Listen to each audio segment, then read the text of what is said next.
Hello students, welcome to our tuition classes. आज हम contract accounts जो हमारा चैप्टर चल रहा है उसमें इलस्ट्रेशन नंबर 2 करेंगे। ये जो मैं आपको करवा रहा हूँ ये इस बुक में से करवा रहा हूँ जो अभी तक का लेटेस्ट एडिशन मार्केट में अवेलेबल है। हो सकता है आपके पास कोई अलग बुक होगा या एडिशन होगा तो उसमें आगे पीछे सम दिया हुआ होगा।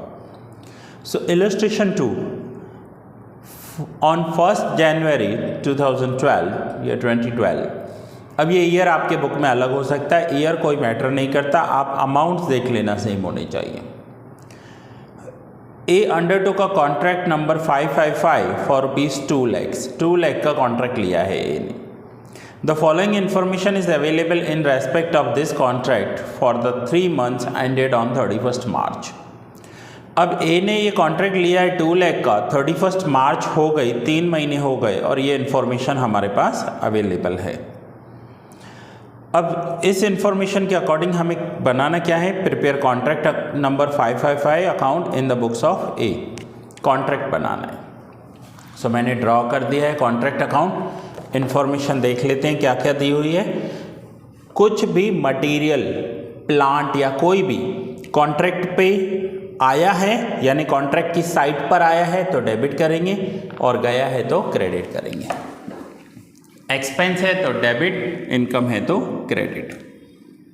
सो सबसे पहले लिखा हुआ है cash received from contractee being 75% of the work certified. अब कैश रिसीव्ड हुआ है 75% ऑफ वर्क सर्टिफाइड, तो वर्क सर्टिफाइड कहाँ पर आता है, तो क्रेडिट साइड लिखते हैं by work in progress account. और मैंने आपको समझाया है पहले भी हमने किया था कि वर्क इन प्रोग्रेस में 4 पॉइंट्स आते हैं, ठीक है। कौन से, certified work, uncertified work, closing value of material and closing value of plant after depreciation. इसलिए मैं आपको हमेशा कहता हूं कि आपको मेरे लेक्चर्स क्या करने हैं, सीक्वेंस में देखने हैं। आगे पीछे करके देखोगे फिर वो पॉइंट्स आपको समझ में नहीं आएंगे। सो यहाँ पर हम सर्टिफाइड वर्क कैसे करेंगे। सो 75% कैश मिला है। So suppose certified work is ₹100। अगर 100 रुपीज़ का वर्क सर्टिफाइड हो तो कैश कितना रिसीव्ड होगा, तो cash received will be ₹75। So now अब हम कैसे करेंगे कि 75 रुपीज़ हमें मिले हैं, 75 रुपीज़ मिले हैं, तो इक्वेशन अप्लाई करेंगे। If cash received 75, then certified work ₹100. Okay, so now if cash received कितना हुआ इसमें, 30,000, cash received 30,000, then certified work how much, so 30,000 into 100 divide by 75, तो ये आंसर हो जाएगा 30,000 इंटू 100 डिवाइड बाय 75, तो आंसर हो जाएगा 40,000।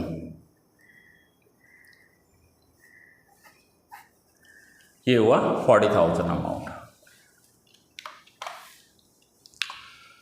अब ये जो 40,000 है ये हम लिखेंगे WIP में, सर्टिफाइड वर्क, ओके। और कैश रिसीव्ड कॉन्ट्रैक्ट अकाउंट में कहीं आता ही नहीं है। तो जब हमने रूल्स सीखे थे तो मैंने आपको रूल्स सिखाए, जब रूल्स बताए थे तब मैंने आपको क्लियरली फर्स्ट रूल में लिखवाया था कि contract price and cash received will not be recorded in contract account. Contract account में कहीं पर भी cash received and contract price लिखा नहीं जाता, ठीक है। सो यहाँ पर हम सर्टिफाइड वर्क ही लिखते हैं सिर्फ। उसके बाद नेक्स्ट दिया हुआ है वेजेस पेड। अब वेजेस पेड तो वेजेस में लिखेंगे। अब इसमें वेजेस पेड के साथ एक और वेजेस दिए हुए हैं आउटस्टैंडिंग, लास्ट वाला पॉइंट देखो, wages due but not paid 600 लिखा हुआ है बुक में, देखो आप। सो हम लिखेंगे wages 15,000 plus outstanding wages add करेंगे 600, एक्सपेंस है 15,600। और आउटस्टैंडिंग वेजेस का दूसरा इफेक्ट बैलेंस शीट में लाइबिलिटी साइड होता है, जो हमें बनानी नहीं है, इसमें बनानी नहीं है। ओके, देन मटेरियल सप्लाइड 20,000, तो डेबिट साइड लिखेंगे, मटेरियल सप्लाइड 20,000 एक्सपेंस है। अदर एक्सपेंसेस वो भी डेबिट में लिखेंगे, other expenses 3,000। Plant supplied on 1 जनवरी, तो यहाँ पर लिखेंगे टू प्लांट 1 जनवरी पर प्लांट भेजा है 20,000 का। अनसर्टिफाइड वर्क 1100, अनसर्टिफाइड वर्क को WIP में लिखा जाता है 1100। Then material unused lying at site, unused material site पर पड़ा है, सो दैट इज 800। तो यहाँ पर क्लोजिंग बैलेंस ऑफ मटेरियल लिखेंगे 800। देखो जो क्लोजिंग बैलेंसेस है ना, उसे आपको क्या करना है, क्लोजिंग बैलेंसेस को WIP में लिखना है, क्रेडिट साइड WIP, ठीक है। Now last wages due but not paid, वो तो हो गया। अब है provide 10% depreciation on plant, uncertified work has been valued at 10% more than cost price. Okay, now plant पर 10% डेप्रिसिएशन कैलकुलेट करना है, तो कितना होगा डेप्रिसिएशन। सो प्लांट,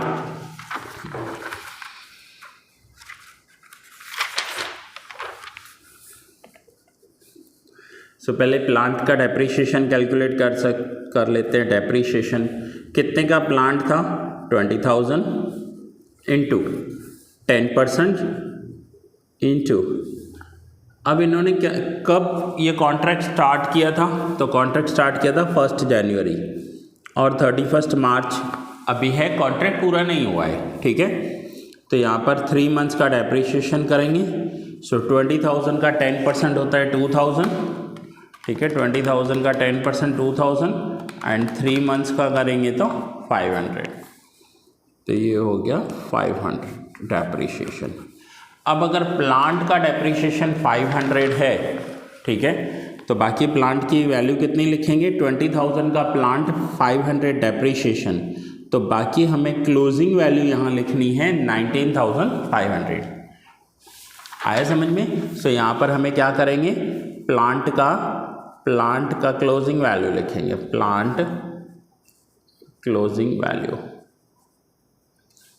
सो 20,000 का प्लांट, 500 डेप्रिसिएशन, सो क्लोजिंग वैल्यू 19,500। इनडायरेक्टली क्या हुआ, हमने 20 डेबिट लिखा, 19,500 क्रेडिट लिखा, तो 500 ओवरऑल डेबिट हुआ, वो ये डेप्रिसिएशन ही है, वो डेप्रिसिएशन के ही हमने लिखे हैं। अब सबसे पॉइंट जो न्यू दी हुई है, uncertified work has been valued 10% more than cost price.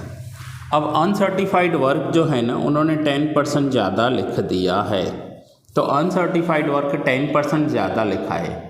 अब 10% ज़्यादा लिखा है का मतलब क्या होता है, तो सपोज करते हैं कि अनसर्टिफाइड वर्क 100 रुपीज़ है, सपोज अनसर्टिफाइड वर्क 100 है, तो इन्होंने 10% ज़्यादा लिखकर 110 लिख दिया है बुक में, ठीक है, बुक वैल्यू 110 कर दी है।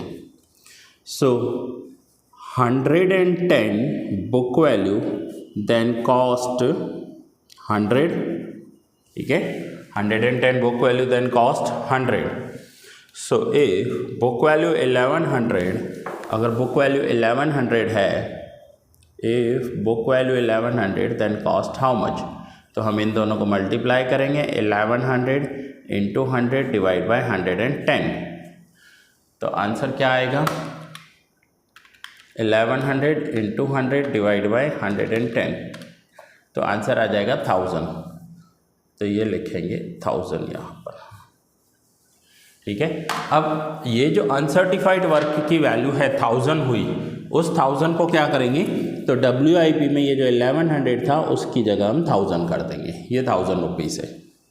ओके, सो देखिए सम कंप्लीट हुआ, कोई ज़्यादा बड़ा सम नहीं था। अब यहाँ पर क्वेश्चन ये आता है कि हमें कितना पैसा ट्रांसफ़र करना होगा WIP में और PNL में। तो देखिए कॉन्ट्रैक्ट कितने का था, मैं आपको यहाँ पर हाईलाइट करके दिखाऊं, 2 लाख का। अब 2 लाख के कॉन्ट्रैक्ट में सिर्फ इन्होंने 40,000 का कॉन्ट्रैक्ट ही कंप्लीट किया है। अब आप सबसे पहले क्या करोगे, 2 लाख का 25% निकालो। 2 लाख का 25% कितना होता है, 50,000। यानी ये तो 50,000 जो काम होना चाहिए 25% के अकॉर्डिंग, ये 25% जितना भी काम हुआ नहीं है। तो हमें रूल्स क्या सिखाते हैं कि अगर 0 से 25% के बीच में काम हुआ है तो हमें पूरा का पूरा profit work in progress account में ट्रांसफ़र कर देना है। ये हमने रूल्स में पहले जो फर्स्ट सम हमने किया था यानी लेक्चर नंबर 2 में हमने सीखा है कि अगर 25% से कम काम हुआ है, देखिए 40,000 का काम हुआ है, ठीक है, 40,000, और वो भी कितना, 2 लाख के कॉन्ट्रैक्ट में। अब अगर 2 लाख के कॉन्ट्रैक्ट में 40% काम हो, 40,000 काम हुआ है, यानी ये तो 20% काम ही हुआ है। सो 20% के लिए पूरा का पूरा प्रॉफिट हम क्या करेंगे, हम अपना पूरा प्रॉफिट WIP में ट्रांसफ़र कर देंगे। तो यहाँ पर हमें कोई फॉर्मूला अप्लाई करने की ज़रूरत नहीं है, कुछ भी नहीं, जो भी प्रॉफिट आया उसे हम यहाँ पर लिखेंगे to work in progress account, bracket में आप इसे रिजर्व कह सकते हो, ये रिजर्व प्रॉफिट है, ठीक है। अब क्रेडिट साइड हम टोटल कर लेते हैं, कितना आया, 40,000, 1,000, 800 and 19,500। So 61,300 credit side total है। उसमें से डेबिट साइड माइनस करेंगे 20,000, 3,000, 15,600 एंड 20,000। सो डिफरेंस आया 2,700। इस पूरे के पूरे डिफरेंस को हम ट्रांसफ़र कर देंगे WIP अकाउंट में। ये हमें ट्रांसफ़र नहीं करना है PNL। ओके, सो स्टूडेंट्स अब आप एक बार नोट डाउन कर लीजिए, ये इलस्ट्रेशन 2 था, ये इसका फर्स्ट जो कॉन्ट्रैक्ट अकाउंट है वो पेज है, ये सेकंड पेज है जिसमें हमने सर्टिफाइड वर्क कैलकुलेट किया है, और ये इसका थर्ड पेज जहाँ